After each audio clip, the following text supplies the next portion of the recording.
भाई आप साहब आप उनका तो हम सर हम कल नहीं ले लिए आज बोलेंगे फिर बोल नहीं नहीं क्या है सवाल क्या है?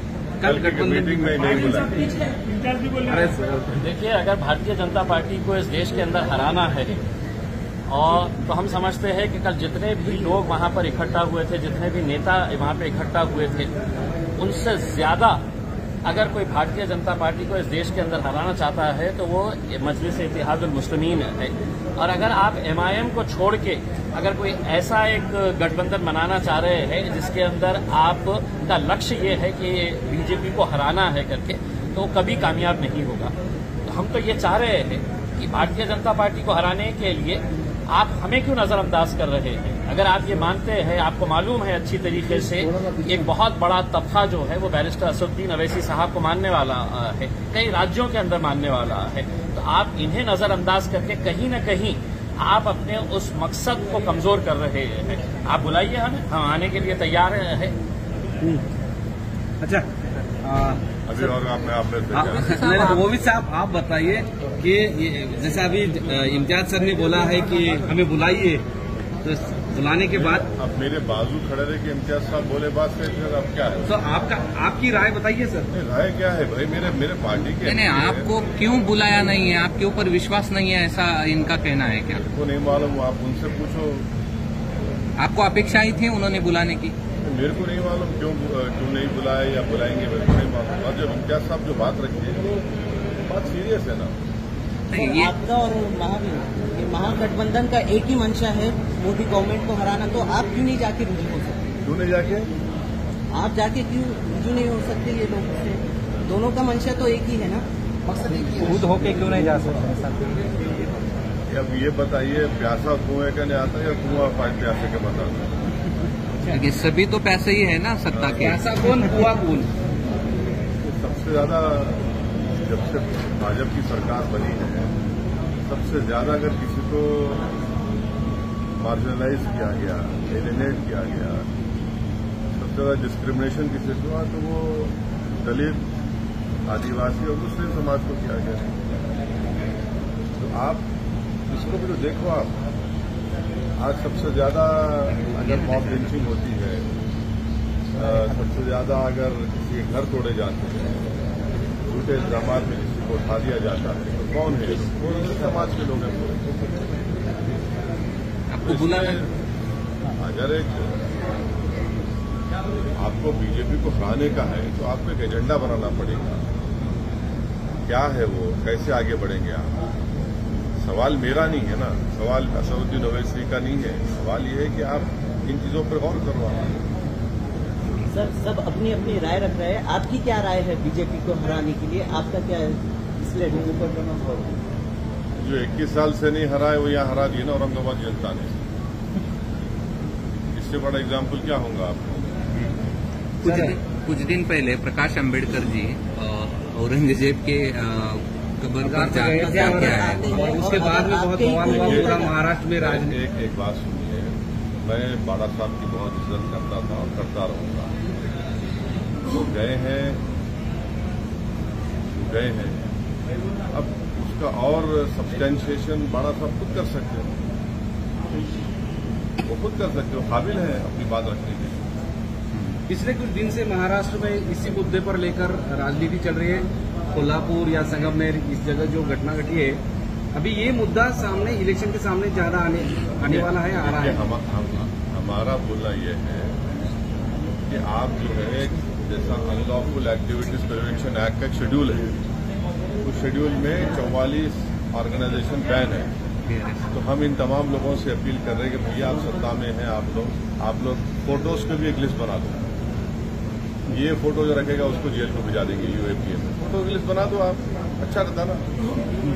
ये फोटो नहीं रखना चाहिए, गोडसे की रख सकते, आपके के रख सकते, मगर इनकी नहीं रख सकते या इनके रख सकते। आप एक फोटो की लिस्ट बना दो, अच्छा है ना? लिस्ट बना दो, उसको बोलो जो एक फोटो रखेगा उसको हम यूएपीए में डाल देंगे। क्या बोल सकते? कुछ प्लान है ऐसा लग रहा है क्या? ये सब चल रहा है तो इलेक्शन के सामने हमारा मानना यह है कि ये सब तमाम चीजें जो हो रही है, हम महाराष्ट्र की पुलिस डिपार्टमेंट से महाराष्ट्र की ब्यूरोक्रेसी से अपील कर रहे हैं कि आप महाराष्ट्र में लॉ एंड ऑर्डर स्थिति को बिगड़ने से बचाइए। पॉलिटिकल पार्टी सत्ता में आएंगे, चले जाएंगे, मगर लॉ एंड ऑर्डर बरकरार रहना चाहिए। जो डेलिब्रेट तरीके से इस तरह से हरकतें की जा रही हैं, ठीक नहीं है महाराष्ट्र के लिए। अगर तुम्हारे मित्र केसीआर बीआरएस में आने के लिए महाराष्ट्र में बीजेपी और कुछ बड़े नेताओं को ऑफर कर रहे हैं, अभी नाम आया है कि पंकजा मुंडे जो बीजेपी सीनियर लीडर है उनको भी आइए, हम आपको मुख्यमंत्री का उम्मीदवार बनाएंगे, ऐसे ही ऑफर है। पंकजा मुंडे को तो 2 साल पहले इम्तियाज साहब बोले थे, 2 साल पहले बोले थे उनको, वो समझ रहे नहीं उन्होंने। 2 साल पहले इम्तियाज साहब जो है, अब बाज लोग जो है हवा को सूंघ के बोलते बारिश हो रही। इम्तियाज साहब पहले ही बोलते देखो ऐसा होने वाला है, 2 साल पहले ही इम्तियाज साहब बोले थे उनको। आप खुद कैरी कर रहे थे ना उसको, वो उनको सोचना चाहिए। अब कोई भी अपनी पार्टी को आगे बढ़ा सकता है, ये तो उनका डेमोक्रेटिक राइट है। आप भी बुलाएंगे सीएम के उम्मीदवार बोल के उनका नाम? किनको? पंकजा ताई। अरे भाई 2 साल पहले इम्तियाज साहब उनको बोल चुके हैं ना, 2 साल से इम्तियाज साहब उनको बोल रहे हैं कि समझो बात को। मिले भी ना उनसे एक मरतबा, मिलके भी बात की। अच्छा, मिलने के बाद कुछ क्या बोले? वो डिटेल ये बोले।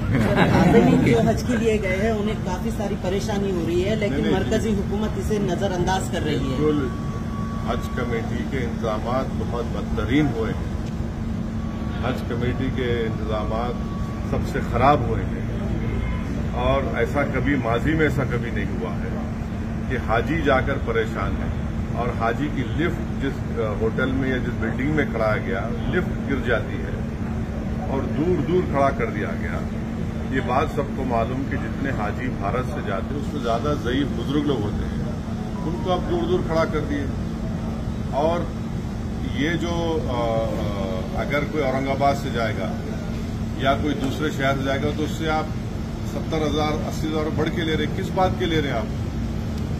क्यों ले रहे हैं आप तो बड़ा बात करें कि वो हम पैसे कम, कहाँ पैसे कम कर दिए आप? तो ये तो पैसे इजाफा कर दिए उसमें। और जो प्राइवेट हज ऑपरेटर्स हैं उनको कोर्ट को जाना पड़ा, कोर्ट को जाकर जा रहे हैं वो लोग।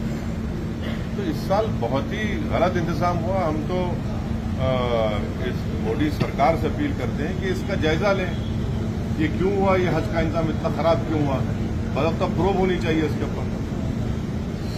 बीआरएस, अभी आखिरी सवाल है, बीआरएस और आपका भी पक्ष दोनों का भी मतलब बाहर से ही है, मतलब दोनों भी महाराष्ट्र के बाहर का पक्ष है, दोनों भी एमआईएम और एमआईएम का यहाँ अच्छी तरह से एक खासदार और कुछ नगर सेवक भी है, दोनों का इकट्ठा आकर, विधायक भी है। हाँ, तो 2 विधायक में, तो इकट्ठा आकर कुछ सोच है आपकी कि महाराष्ट्र में राजनीति का दोनों इकट्ठा एक साथ आकर कुछ आगे बढ़े? अभी तक तो ऐसा कोई बात नहीं। सर, अमेरिका दौरे पर आपका क्या? बोलो देना, प्रधानमंत्री के अमेरिका बोलो देना है, उस पर क्या कहना है? प्रधानमंत्री अमेरिका गए, हम भी चाहते हैं कि भारत और अमेरिका के ताल्लुकात में और अच्छा और मजबूत हो, अच्छे हो, और भारत अमेरिका के ताल्लुकात में बेहतरी के लिए H1 जो हमारे वीज़ा है स्टूडेंट का वो ज़्यादा रुका हुआ है, वो जल्दी हल हो। और वहाँ पर जो प्रधानमंत्री है तो अमेरिका के एक एक्स प्रेसिडेंट ने एक टीवी को इंटरव्यू देते हुए कहा, ओबामा ने, कि भारत में अल्पसंख्यक समाज मुसलमानों का जिस तरीके से उनको टारगेट किया जा रहा है वो भारत के हित में नहीं है, इससे भारत को नुकसान होगा। तो ये वो बराक ओबामा है जिसको हमारे देश के वज़ीर आज़म प्रधानमंत्री ने वो फेमस सूट पहना था जिस पर उनका नाम लिखा हुआ था, अपने हाथों से चाय पिलाई, और वो खुद आज ये बात कह रहे हैं।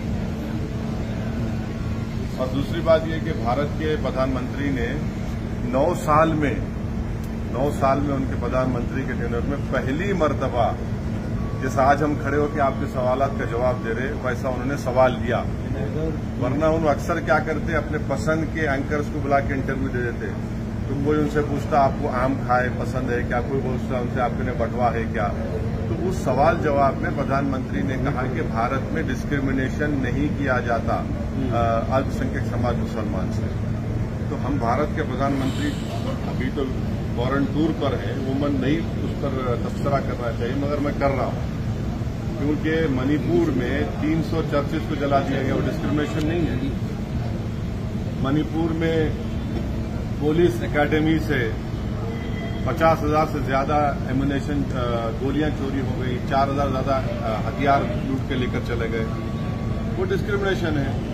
क्या डिस्क्रिमिनेशन नहीं है कि CAA का कानून मोदी सरकार ने बनाया सो रिलीजन की बुनियाद तो डिस्क्रिमिनेशन की निशानी है। तीसरा डिस्क्रिमिनेशन की निशानी ये है कि आपने मौलाना आजाद फेलोशिप को बंद कर दिया। हमारे अल्पसंख्यक समाज के बच्चे अपना फेलोशिप कर पाएंगे न PhD कर पाएंगे। आपने प्री मैट्रिक स्कॉलरशिप को रेस्ट्रिक्ट कर दिया और गौ रक्षक जिसको चाहे पकड़ते हैं, जिसको चाहे मार देते हैं। वो डिस्क्रिमिनेशन नहीं है क्या? ये डिस्क्रिमिनेशन है यहाँ पर। ये सबका साथ, सबका विश्वास, सबका विकास, सबका प्रयास बहुत अच्छा है, डायलॉग अच्छा है, मगर जमीन पर तो कुछ दिखता ही नहीं है ना। और फिर डिस्क्रिमिनेशन की मिसाल सबसे बड़ी है कि बीजेपी के पास 300 MP है, एक मुसलमान MP नहीं है, एक मुस्लिम मिनिस्टर नहीं है। ये डिस्क्रिमिनेशन की मिसालें आपके सामने रख रहा हूं और हम उम्मीद करते हैं कि प्रधानमंत्री आप लोगों से तो खुल के बात करें ना। ऐसा एक ओपन प्रेस कॉन्फ्रेंस प्रधानमंत्री कर लें दिल्ली में, एक 50-60 जर्नलिस्ट को बुलाकर तुमको जो पूछना है पूछो प्यारे, दिल खोल के पूछो, मैं आज जवाब दूंगा। विदेश में जाकर देते, यहाँ देने, भारत में देने से उनको इतना क्यों पीछे हट जाते हैं?